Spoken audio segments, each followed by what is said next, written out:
Hey guys, कैसे हैं आप लोग। Good morning. My name is Sabiyat Mishra, I am your G educator.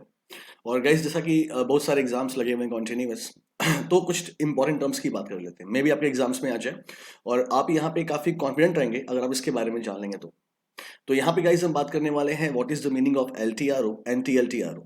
इन दोनों का मतलब क्या होता है।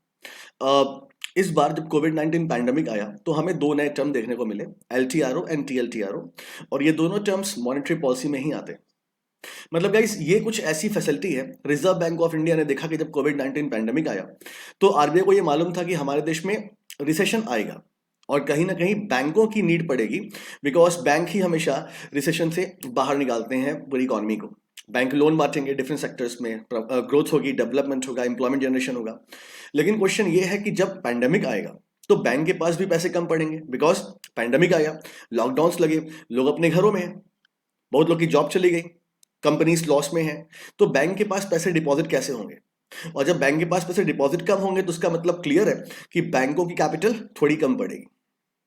तो रिजर्व बैंक ऑफ इंडिया ने एलटीआरओ एंड टीएलटीआरओ ये कॉन्सेप्ट इंट्रोड्यूस किया। इसका मतलब क्या होता है गाइस, थोड़ा सा मतलब समझते हैं, थोड़ा सा है ना, इसमें थोड़ा टाइम लेंगे हम लोग। देखिए, तो गाइस, जब भी किसी बैंक को पैसे की नीड पड़ती है, मान लीजिए बैंक के पास सफिशिएंट अमाउंट नहीं है, तो bank reserve Bank of India के पास जाता है और रिजर्व बैंक ऑफ इंडिया से लोन लेता है।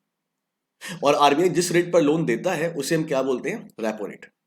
तो आरबीआई रेपो रेट पर लोन देता है बैंक को। अच्छा, ये जो लोन होता है ये मैक्सिमम बैंक 90 डेज तक अपने पास रख सकता है, मैक्सिमम, उसके ऊपर नहीं। यानी 90 डेज में बैंक को ये पैसे वापस करने पड़ेंगे। तो रिजर्व बैंक ऑफ इंडिया को मालूम है कि जो बैंक है वो रेपो रेट पर लोन लिए हुए, लेकिन रेपो रेट पर लोन जो मिलेगा बैंकों को आरबीआई से वो सफिशिएंट नहीं पड़ेगा। और वैसे भी रेपो रेट का नियम है कि बैंक को 90 डेज में पैसे वापस करने। तो आरबीआई ये चाह रहा था कि वो बैंकों के लिए कुछ एक एक्स्ट्रा फैसिलिटी पैदा कर दे कि बैंक को पैसे लोन दे दे, और ये पैसे बैंक काफी टाइम तक, मतलब जहां पे 90 डेज का बाउंडेशन खत्म हो जाए, बैंक को 1 साल के लिए, 2 साल के लिए या 3 साल के लिए अगर लोन लेना है सेम रेट पर, सेम रेपो रेट पर, तो इससे क्या होगा कि बैंक के पास लॉन्ग टर्म कैपिटल अवेलेबल होगी और बैंक इस लॉन्ग टर्म कैपिटल का यूज लॉन्ग टर्म के लिए करेगा, जिससे हमारी इकोनॉमी में थोड़ी सस्टेनेबिलिटी आएगी, इकोनॉमी हमारी सस्टेन हो जाएगी।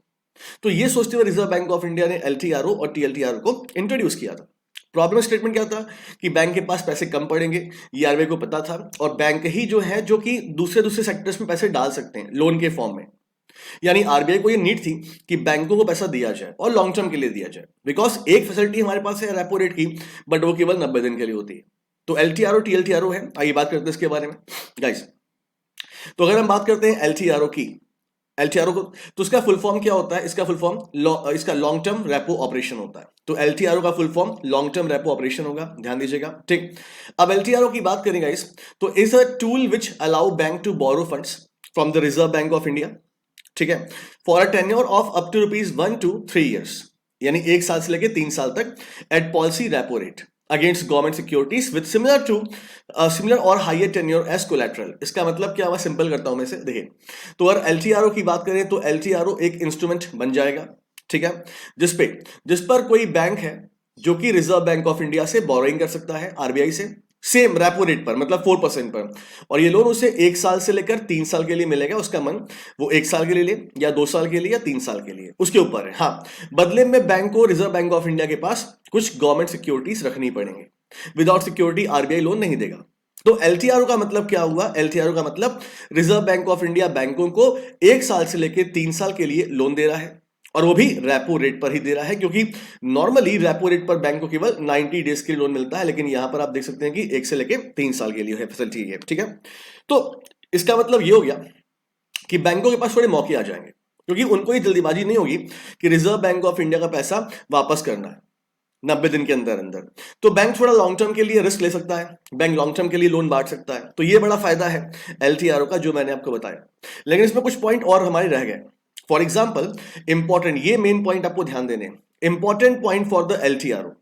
तो अगर कोई बैंक एलटीआरओ पर लोन लेना चाहता है तो उसे कम से कम कितना पैसा लेना पड़ेगा, 1 करोड़ रुपए, ठीक। और मल्टीपल की बात करें तो मल्टीपल कोई फिक्स नहीं है। जैसे मान लीजिए रिजर्व बैंक ऑफ इंडिया ने क्या बोला, आरबीआई ने बोला कि हम 25,000 करोड़ रुपए लोन बांटने वाले हैं एलटीआरओ पे, तो ये बैंक वो भी ले सकता है, मैक्सिमम इतना ये ले सकता है। बट इतनी नीड होगी नहीं बैंक को, तो मैक्सिमम कोई अमाउंट फिक्स नहीं है, ये बोला गया है, मतलब ठीक है।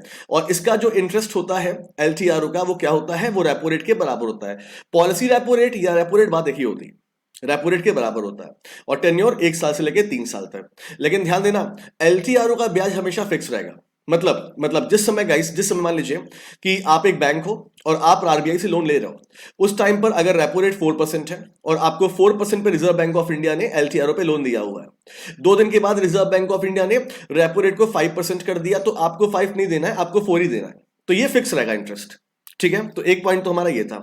आगे बढ़ते हैं गाइस, अब बात करते हैं what is the meaning of TLTRO. ये हमें थोड़ा समझना पड़ेगा, what is the meaning of TLTRO. देखिए, अगर हम मतलब थोड़ा पास्ट की बात करें गाइस, तो पास्ट में क्या हुआ था, मतलब फरवरी की बात मैं कर रहा हूं। रिजर्व बैंक ऑफ इंडिया ने देखा कि पैंडेमिक आएगा और आरबीआई को मालूम था लॉकडाउन लगना ही लगना है, तो रिजर्व बैंक ऑफ इंडिया ने एलटीआरओ को प्रेजेंट कर दिया। लेकिन आगे जाके रिजर्व बैंक ऑफ इंडिया को लगा कि नहीं, हमारे देश में बैंक ही नहीं, हमारे देश में बहुत सारी फाइनेंशियल कंपनीज भी हैं जिनको की like non banking financial companies, जिनको पैसे की नीड पड़ सकती है। गाइस, एनबीएफसी का मतलब आप लोग समझते होंगे।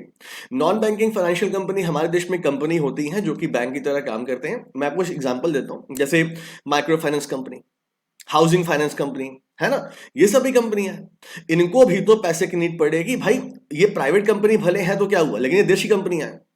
और अगर पैंडेमिक में कंपनी करप्ट हो जाती है, बैंक करप्ट बंद हो जाती है, इंसॉल्वेंट हो जाती है, तो कहीं ना कहीं हमारी इकोनॉमी पर एक क्वेश्चन भी उठेगा ग्लोबल लेवल पे। तो रिजर्व बैंक ऑफ इंडिया को यह भी मालूम था कि मतलब हमारे देश में यार ये सब कंपनी भी हैं जिनका हमें देखभाल करना पड़ेगा। लेकिन रिजर्व बैंक ऑफ इंडिया इनको डायरेक्टली लोन नहीं दे सकता है, क्योंकि ये नियम में ही नहीं है। तो रिजर्व बैंक ऑफ इंडिया के पास एक काम था कि उन्हें अपने देश की फाइनेंशियल कंपनी को भी बचाना था कि वो बैंक करप्ट ना हो जाए, वरना कहीं ना कहीं इकोनॉमी पर इंपैक्ट पड़ेगा। लेकिन आरबीआई को यह भी लग रहा था कि मैं डायरेक्टली लोन कैसे दे सकता हूं, तो रिजर्व बैंक ऑफ इंडिया ने एक बीच का रास्ता चुना कि मतलब हमें कुछ ऐसा इंस्ट्रूमेंट लेके आएंगे जिससे बैंक को भी फायदा होगा और ये कंपनीज को भी फायदा होगा। इसे हम क्या बोलेंगे, टीएलटीआरओ। अब ये टीएलटीआरओ का मतलब क्या हो गया बेटा, targeted long term repo operation. अब ये टारगेटेड का मतलब क्या है, तो मैं आपको एक्सप्लेन करता हूं। देखिए गाइस, क्या लिखा हुआ है यहां पे, थोड़ा सा मैं गायब होता हूं। हाँ देखिए, तो it is the same as the LTRO with the difference, मतलब ये एलटीआरओ की तरह सेम है, लेकिन डिफरेंस क्या है, that the money borrowed by the banks under the scheme has to be deploy in the investment grade corporate bonds, commercial papers and non convertible debentures. आपको अगर ये सारे टर्म्स टफ लग रहे हैं तो आप बिल्कुल ध्यान मत दीजिए इस पर, मेरी बात केवल सुनिएगा। तो टीएलटीआरओ क्या है वो समझना, मैं आपको इस आसान भाषा में समझाता हूं। देखिए यहाँ पे बहुत सिंपल सी भाषा। देखिए दोस्तों, हमारे देश में ये जो कंपनीज होती हैं, कॉर्पोरेट होते हैं, इंडस्ट्रीज होते हैं, ठीक है, जब इनको लोन की जरूरत पड़ती है तो ये इशू करते हैं कमर्शियल पेपर, ठीक है, या फिर ये बॉन्ड इशू करते हैं, या फिर ये डिवेंचर्स इशू करते हैं। मतलब ये वो इंस्ट्रूमेंट है जिससे कंपनियां उधार लेती हैं। ठीक, अब देखिए, तो रिजर्व बैंक ऑफ इंडिया ने क्या बोला, रिजर्व बैंक ऑफ इंडिया ने बोला कि हम टीएलटीआरओ लेकर आ रहे हैं और इसके थ्रू हम बैंक को लोन देंगे। ठीक है, बैंक को लोन देंगे। तो जब ये पैसा हम बैंक को लोन देंगे तो बैंक को इस पैसे में से कुछ पैसा यहां पर निवेश करना पड़ेगा। ये नियम बना दिया है। कुछ पैसा कितना परसेंटेज में वो मैं आपको आगे दिखाऊंगा, ठीक है। तो कुछ पैसा आपको इसमें निवेश करना पड़ेगा। तो जब आप इसमें निवेश करेंगे ना, तो ऑटोमेटिकली पैसा यहां तक पहुंच गया। इससे बैंक को फायदा क्या मिलेगा, तो बैंक को इंटरेस्ट मिल जाएगा। आरबीआई को फायदा क्या मिलेगा, तो रिजर्व बैंक ऑफ इंडिया जो बैंक को लोन दे रही है उस पर तो आरबीआई को इंटरेस्ट मिल ही रहा है। और रिजर्व बैंक ऑफ इंडिया का यहां पे ऑब्जेक्टिव पैसा कमाना नहीं, आरबीआई का काम है बैंकों को और हमारे देश की जो कंपनीज हैं, फाइनेंशियल कंपनीज हैं, उनको रोकना, उनको बचाना, सिक्योर करना। तो रिजर्व बैंक ऑफ इंडिया ने टीएलटीआरओ में ऐसा नियम बनाया, आरबीआई ने कुछ इन्हें टारगेट दिए हुए, इसीलिए इसे हम टारगेटेड बोलते हैं, targeted long term repo operation. मैं आपको दिखाता हूं, देखिए गाइस, अब यहां पे क्या लिखा हुआ है, देखिए, तो यहां पे लिखा हुआ आप देख पा रहे हैं कि bank are required to deploy the funds to the specific sectors within 45 days of borrowing. यानी रिजर्व बैंक ऑफ इंडिया ने क्या बोला हुआ है बैंकों से कि देखो भाई हमने तुम्हें पैसा दिया है टीएलटीआरओ पर, ठीक है, तुमको ये टीएलटीआरओ जो है ये 45 डेज में जो पैसा है, मतलब इसका जहां हमने बोला है वहां तो तुम्हें निवेश करना ही पड़ेगा। निवेश कितना करना पड़ेगा मैं बताऊंगा कैसे। अच्छा, और अगर कोई बैंक 45 डेज में निवेश नहीं करता है तो उसके ऊपर reserve Bank of India penalty लगा देगा, repo rate plus 200 basis point. तो 100 बेसिस पॉइंट का मतलब होता है 1 पॉइंट, तो 200 का मतलब क्या हो गया, 2 पॉइंट या 2% बोल सकते हो। यानी रेपो रेट तो आपका ब्याज जो था वो तो था ही, देखो यहां पे मेरी बात सुनना। क्वेश्चन ये हो सकता है कि सर टीआरटी ये आपका जो टीएलटीआरओ है, इस पर आरबीआई किस रेट पर लोन देगा? तो इस पर भी रेपो रेट पर ही देगा, रेपो रेट पर ही देगा, ठीक है, सुनना बहुत ध्यान से, रेपो रेट पर। लेकिन अगर कोई बैंक ये 45 डेज वाला कॉन्सेप्ट फॉलो नहीं करता है तो उसको 2% एडिशनल ब्याज देना पड़ जाएगा आरबीआई को। तो ये भी एक नियम बना दिया गया है, ठीक है दोस्तों। मुझे लग रहा है कि मेरी बात आपको क्लियर हो रही होगी। तो एक बार टीएलटीआरओ को समझ लो फिर से एक बार, देखो। तो गाइस हम टीएलटीआरओ का मतलब क्या बता रहे हैं? तो टीएलटीआरओ का मतलब यह है कि रिजर्व बैंक ऑफ इंडिया ने एक ऐसी फैसिलिटी निकाली है कि वो बैंक को लोन तो देगा, लेकिन बैंक से वो एक्सपेक्ट कर रहा है कि 45 डेज में बैंक ये जो पैसा लिए हैं उसका कुछ कुछ परसेंट ये लोग कंपनीज के बॉन्ड्स में, डिबेंचर्स में, इसमें निवेश करेंगे। कितना परसेंट वो आपको मैं बताऊंगा। अच्छा, इसका जो टेन्योर होता है, टर्म होता है, टेन्योर कितना होता है, टेन्योर टाइम पीरियड। तो एलटीआरओ का 1 से 3 साल था, इसका 3 साल होता है फिक्स, 3 साल। ये 3 साल के लोन मिलता है आपको। एलटीआरओ में भाई 1 साल के लिए भी आप ले सकते हो, 2 साल के लिए भी, लेकिन यहां पे 3 साल के लिए। अच्छा, इसका जो इंटरेस्ट होता है ना वो हमेशा रेपो रेट के बराबर होता है, लेकिन दोस्तों इसका जो रेट होता है वो फिक्स नहीं होता एलटीआरओ की तरह। अब इसका मतलब क्या हुआ, देखो सिंपल सा मतलब है।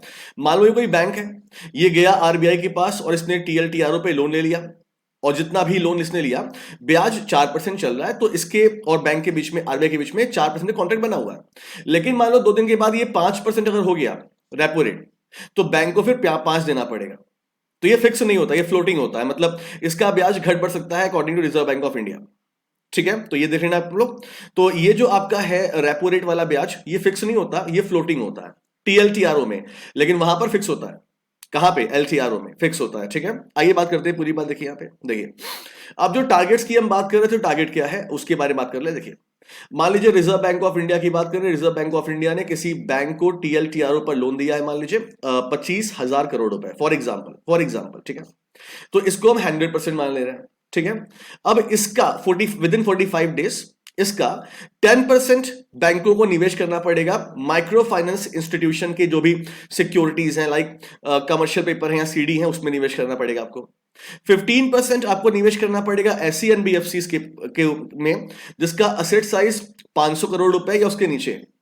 अब इस एनबीएफसी ने मान लीजिए सीडी लॉन्च किया है, सीडी या सीपी, तो उसमें आपको निवेश करना पड़ेगा।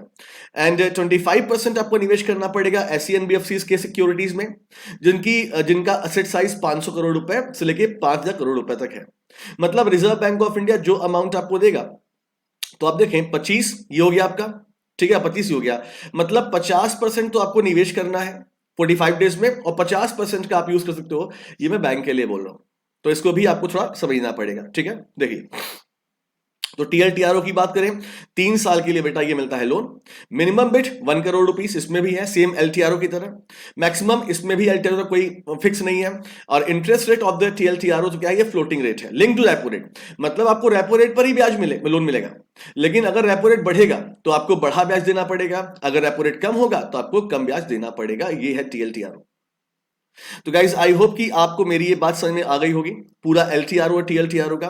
तो कॉन्सेप्ट को ध्यान से समझिएगा। एक बार हम थोड़ा सा डिफरेंस देख लेते हैं ना दोनों में, टीएलटीआरओ और एलटीआरओ में डिफरेंस क्या है, तो आपको ये और क्लियर हो जाएगा, ठीक है। देखें तो गाइज अगर हम एलटीआरओ की बात करें और टीएलटीआरओ की बात करें, ठीक है, तो दोनों में क्या डिफरेंस है बेसिकली देख लीजिए। एलटीआरओ 1 से लेके 3 साल तक होता है और टीएलटीआरओ 3 साल के डायरेक्टली होता है। एलटीआरओ का जो ब्याज होता है वो फिक्स होता है, मतलब बैंक को ये चेंज करने की जरूरत नहीं है। लेकिन टीएलटीआरओ का ये फ्लोटिंग होता है, मतलब ये चेंज हो सकता है according to Reserve Bank of India, ठीक है। अच्छा, मिनिमम अमाउंट 1 करोड़ रुपए इसमें भी है और 1 करोड़ रुपए इसमें भी है ना, ये देख लीजिएगा। मैक्सिमम इसमें भी नो लिमिट है, इसमें भी नो लिमिट है, ठीक। अच्छा, अब जो मेन मुद्दा हमारा है वो क्या है, वो है आपका अमाउंट। एलटीआरओ में जो भी आपको लोन मिलेगा वो आपको मिला हुआ है, अपना आप यूज करिए जैसे करना है। लेकिन टीएलटीआरओ में आपको 50% निवेश करना पड़ेगा within 45 days, otherwise you will have to pay some penalties, मतलब रेपो रेट प्लस 2%, है ना। और इसका जो टारगेट है वो कैसे बना दिया गया है, माइक्रो फाइनेंस में 10%, ऐसी एनबीएफसी जिनका असेट साइज 500 करोड़ रुपए से नीचे है उसमें 15%, और ऐसी एनबीएफसी जिनका asset size more than 500 crore rupees to 5,000 crore rupees है उसमें 25% आपको निवेश करना है। दैट्स वाई से हम टारगेटेड बोलते हैं, ठीक है। तो ये तो कॉन्सेप्ट था। और गाइस अगर हम बात करते हैं 2020 की, तो यहां पर देखिए आप लोग, तो यहां पे एलटीआरओ की बात करें तो फरवरी में रिजर्व बैंक ऑफ इंडिया ने एलटीआरओ पे लोन बांटा, ठीक है। और यहां पर आप देख सकते हैं कि रिजर्व बैंक ऑफ इंडिया ने टोटल 1 2 3 4 5 5 बार में LTRO पे लोन बांटा, ठीक है। उसके बाद मार्च में रिजर्व बैंक ऑफ इंडिया ने TLTRO लॉन्च किया, और TLTRO में देखिए आप लोग तो 1 2 3 4 4 बार, और करीब 25 हजार करोड़ रुपए बांटे इसने। और अप्रैल में TLTRO 2.0 आया, जिसमें कि 12,850 करोड़ रुपए बांटे गए। हालांकि मतलब ये आपको पढ़ना नहीं है, बस ये मैं आपको बता रहा हूं कि मतलब रिजर्व बैंक ऑफ इंडिया ने कब शुरू किया। तो 2020 के फरवरी में LTRO आया, और मार्च में TLTRO आया, और अप्रैल में TLTRO 2.0 आया, ठीक है। तो ये हमें ध्यान देना है गाइस। और सबसे इंपॉर्टेंट बात जो मैं आपसे करना चाहता हूं गाइस, तो अनअकैडमी में अपकमिंग बैचेस आ रहे हैं बैंक एग्जाम के। स्टार्टिंग 18 जनवरी से हो रही है पूरी, और हर वीक में आपको 70 प्लस क्लासेस मिल रही हैं। 300 प्लस क्लास आपको डेली रिकॉर्डेड क्लासेस मिल रही हैं। रिकॉर्ड मींस जो फ्री ऑफ क्लासेस हैं, लाइव ही क्लास है, उसे आप लाइव देख लो, उसे आप रिकॉर्डेड देख लो। 70 प्लस एजुकेटर्स आपको पढ़ा रहे हैं। और ये ध्यान दीजिएगा, तो अगर आपको अनअकैडमी ज्वाइन करना है तो आपको टीम नासा कोड ये आपको सबमिट करना है, आपको 10% का डिस्काउंट मिल जाएगा, ठीक है guys. Thank you so much. I hope कि आपको ये वीडियो अच्छी लगी होगी। वीडियो को लाइक कर दीजिएगा, शेयर कर दीजिएगा, और हमारे चैनल को सब्सक्राइब भी कर दीजिएगा। Thank you so much guys, अपना ख्याल रखें।